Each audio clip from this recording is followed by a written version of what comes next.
welcome back to another review. Today we're reviewing Logic's newest independent album, College Park.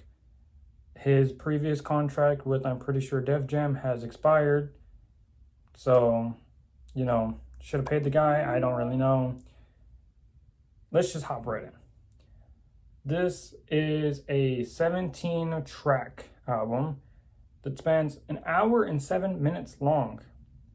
That is an hour and 7 minutes of music and skits. Yes, skits are back. I don't know if I'd ever say they really left, for being honest here. But it feels like damn near every song on here has a skit. And honestly, every song probably does have a skit. It's a little hard to keep track of them. At first it was kind of a cool thing. But maybe after a couple listens, you kind of realize maybe these skits are a little overdone, right? So let's address that first and foremost. That is a gripe that I have. At first, the first couple of times, I was like, this is a cool little skit. It was a little interesting, a little weird. They got your attention. I'm pretty sure that was the point. But then after a while, you kind of just run into them and you're like, please just play the next song. At least that was my experience. And speaking of these songs, there's 17 tracks. There is no track that's necessarily a pure skit track, like some albums will have.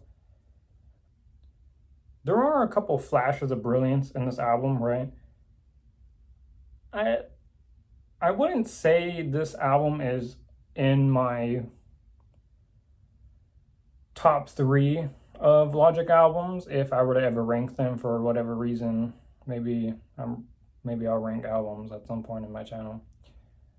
But it's obviously not the worst to me, as I've been able to replay it a lot more than another album like Vinyl Days. Vinyl Days I was not necessarily into.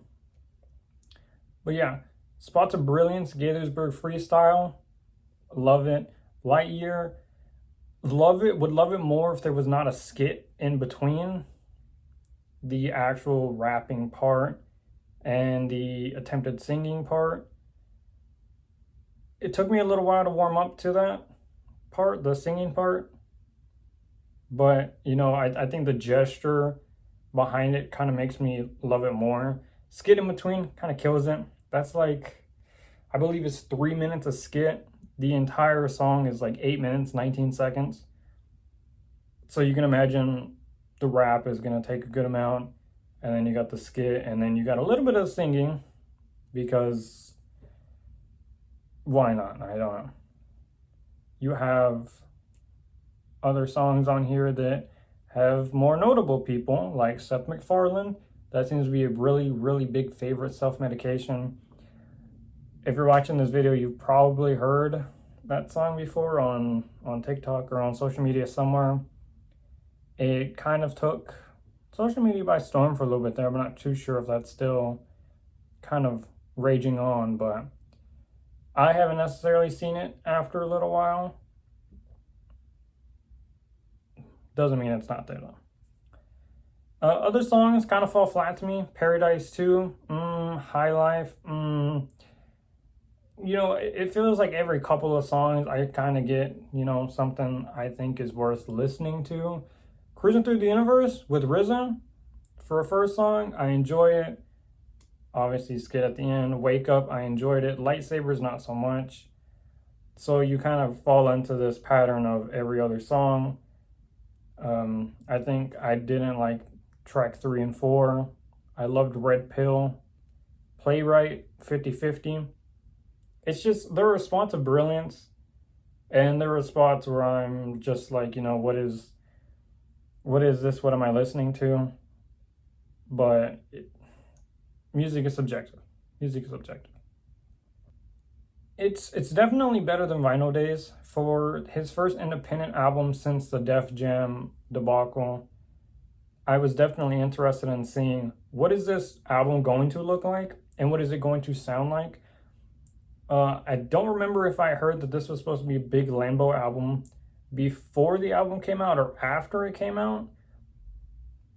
But to know that information now, I think the album, for what was not even supposed to be originally Logic's album, I think it's great. Now, is it really difficult to transition an album that was meant for somebody else into your own?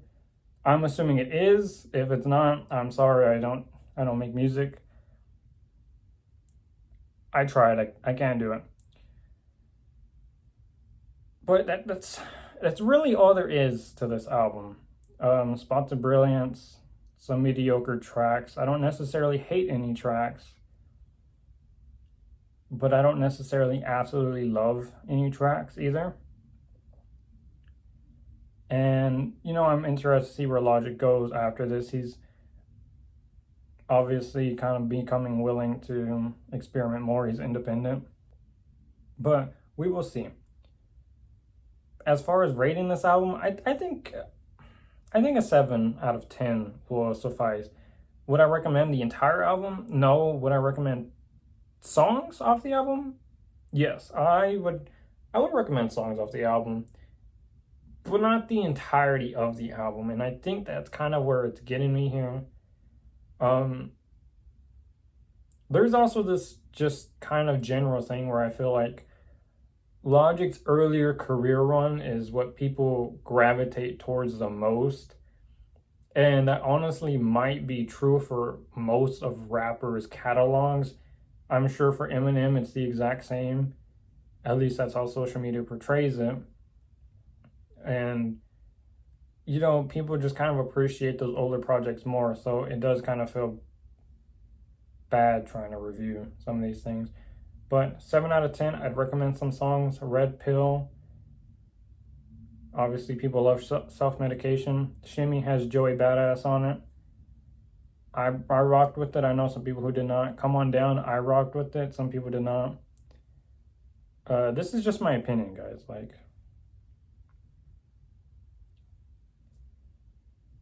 Yeah. I had to get right back into getting used to these, I guess. Dude, why do I do all of this with my hands? What am I doing?